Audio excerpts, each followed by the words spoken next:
नमस्कार दोस्तों, द हिंदी पाठशाला 91 चैनल में आपका स्वागत है। हम पढ़ रहे हिंदी व्याकरण के अति महत्वपूर्ण प्रश्न।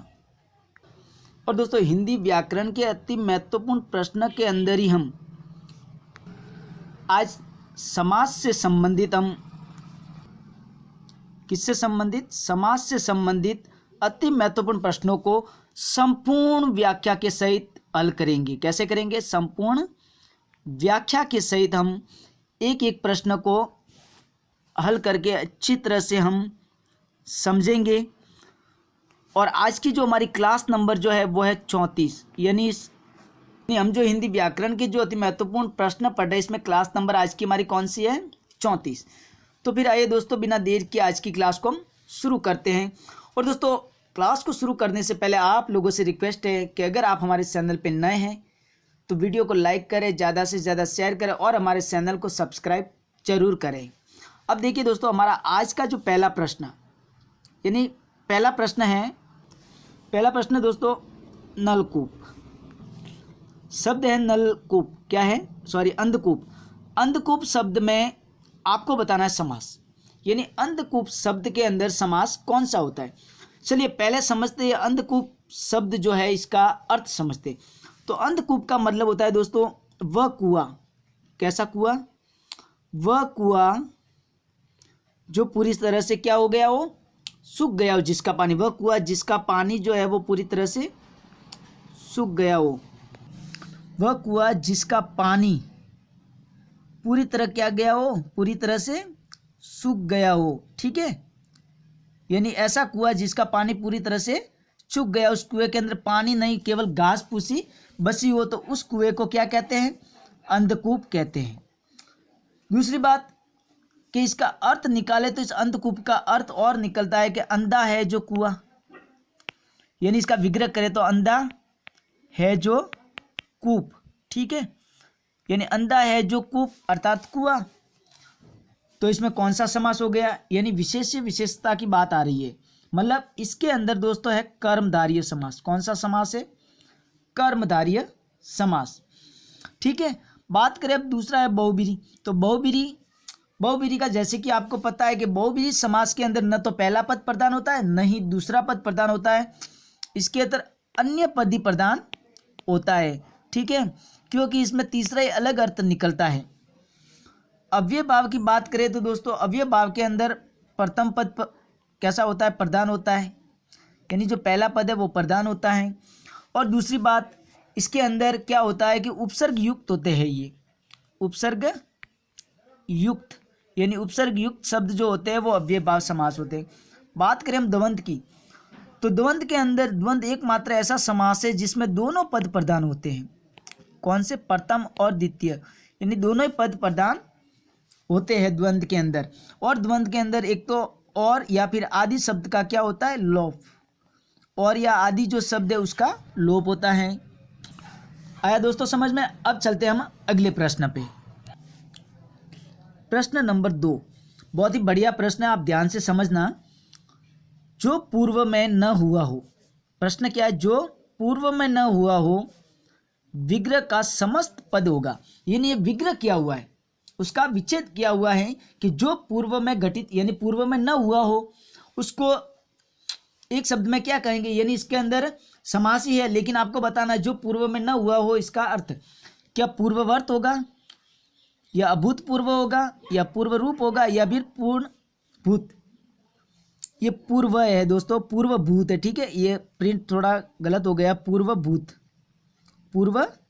भूत। ठीक है, अब देखिए बात करें हम पूर्ववर्त की। शब्द है पूर्ववर्त। पूर्ववर्त का मतलब होता है, यानी पूर्ववर्त का मतलब होता है पहले की तरह। क्या होता है? पहले की तरह। पहले की तरह, या फिर आप कह सकते हो ज्यों का त्यों। ज्यों का त्यों, यह अर्थ होता है पूर्ववर्त का। बात करें अभूतपूर्व की, तो पहली बात तो दोस्तों शब्द तो है भूतपूर्व। क्या है? शब्द क्या है? भूतपूर्व। तो फिर ये अ क्या है? यानी जो इस भूतपूर्व में जब अ जुड़ा, क्या जुड़ा? अ, यानी इसके अंदर अ जो है वो है दोस्तों उपसर्ग है। क्या है? अ है आपके उपसर्ग, ठीक है। और जहां पर उपसर्ग होता है वहां पर कौन सा समास होता है? वहां पर होता है अव्ययी भाव समास, अव्ययी भाव समास, ठीक है दोस्तों। और इसका अर्थ होता है अभूतपूर्व, यानी जो पूर्व में घटित न हुआ, जो पूर्व में न हुआ हो। इसका मतलब हमारा सही आंसर कौन सा है? ब, जो पूर्व में न हुआ हो, ये अव्यय भाव समास होता है इसमें, ठीक है। ये है इसका सही समस्त पद है, जो पूर्व में न हुआ हो इस विग्रह का। तो फिर पूर्व रूप का मतलब क्या होता है? पूर्व रूप का मतलब होता है पहले का रूप। पूर्व रूप यानी पहले का रूप, ठीक है दोस्तों। और पूर्वभूत, पूर्वभूत का मतलब होता है कि किसी क्रिया का भूतकाल में पूर्व होना, भूतकाल में पूर्व होना, ठीक है। भूतकाल में पूर्ण होना, कोई भी क्रिया जो है वो भूतकाल में क्या होती है? पूर्ण होती है, तो वो है पूर्वभूत। अब इसी प्रकार से अगले प्रश्न पे चलते हैं। प्रश्न नंबर 3, प्रश्न नंबर 3 है नवरत्न शब्द में समास है। शब्द क्या है? नवरत्न, ठीक है दोस्तों। शब्द है आपका नवरत्न, और आपको बताना है नवरत्न के अंदर समास, ठीक है। अब देखिए, नवरत्न जैसा शब्द वैसा अर्थ।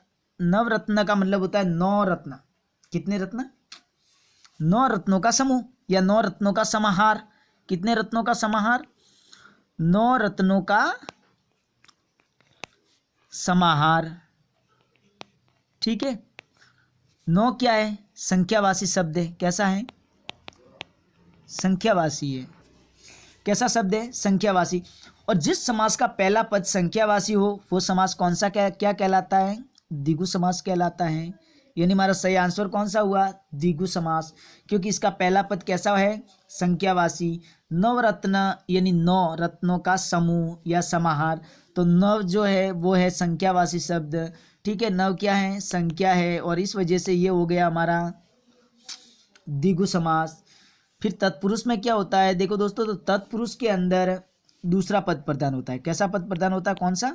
दूसरा पद।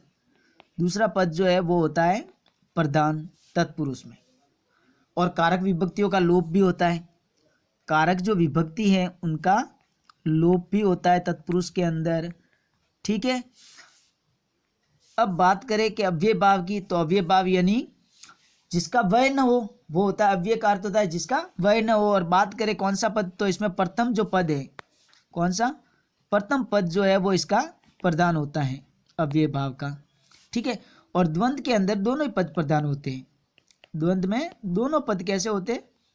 प्रधान होते हैं। पहला और दूसरा दोनों ही प्रधान होते हैं।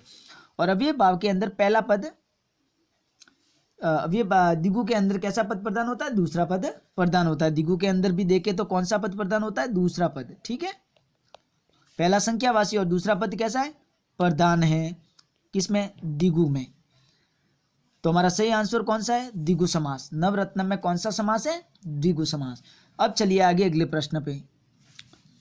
प्रश्न नंबर 4, प्रश्न नंबर 4 है द्विगु सामासिक पद। द्विगु सामासिक पद का विग्रह है। शब्द है द्विगु। क्या है शब्द? द्विगु, यानी द्विगु समास भी है, लेकिन यहां पूछा है द्विगु जो सामासिक पद है उसका विग्रह बताना आपको। द्विगु जो है इसमें क्या होता है? पहला पद कैसा होता है? पहला पद होता है संख्यावाची। कैसा होता है? संख्या। अब यहाँ में ये समास का नाम नहीं है, जबकि इसका अर्थ पूछा कि द्विगु जो है ये सामासिक पद है, इसका विग्रह बताना है। तो देखो दोस्तों, अ में है 2 पैरों वाला, ठीक है। ब में 2 गायों वाला, स में 2 गायों का समाहार, और द में 2 गाय है जो। इसका सही आंसर सामाजिक विग्रह क्या होगा? यानी द्विगु का सामाजिक विग्रह क्या होता है? सामासिक विग्रह। तो बात करें तो इसका सामासिक विग्रह है 2 गायों का समाहार। ये है इसका सही आंसर, ठीक है दोस्तों। अब इसी प्रकार से चलते हैं अगले प्रश्न पे। और इससे पहले बात करें तो इसके अंदर समास भी बात करें तो दोस्तों है द्विगु समास। कौन सा समास है? द्विगु, क्योंकि पहला पद संख्यावाची आ गया है ना, द्विगु समास है। दूसरा पद कैसा है? दूसरा पद जो है वो प्रधान है, ठीक है। दूसरा पद प्रधान है, पहला पद संख्यावाची है। पहला पद कैसा है?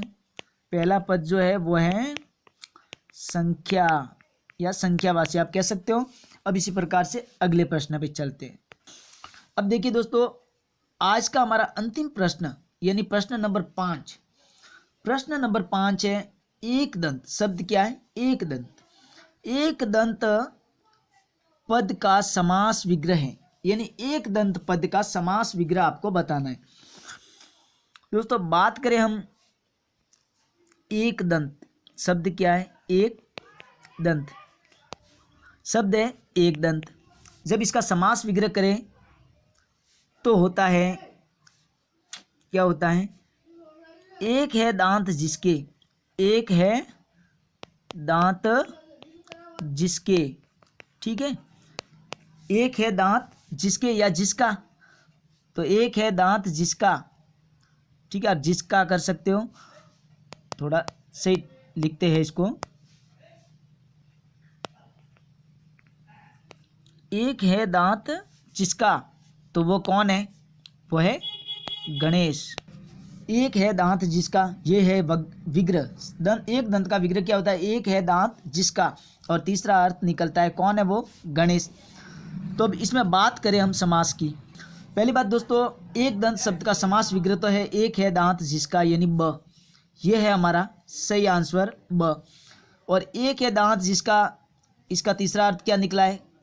गणेश, ठीक है। इसमें समास की बात करें तो कौन सा है? बहुब्रीहि। कौन सा है? बहुब्रीहि समास, क्योंकि इसमें पहला व दूसरा दोनों पद प्रधान न होकर तीसरा पद जो है यानी अन्य पद है प्रधान। कौन सा पद प्रधान है? अन्य पद है प्रधान, ठीक है दोस्तों। तो इसमें समास कौन सा हुआ? एक दंत के अंदर इसका समास विग्रह तो है एक है दांत जिसका, और तीसरा अर्थ निकला गणेश। समास है बहुब्रीहि समास, ठीक है दोस्तों।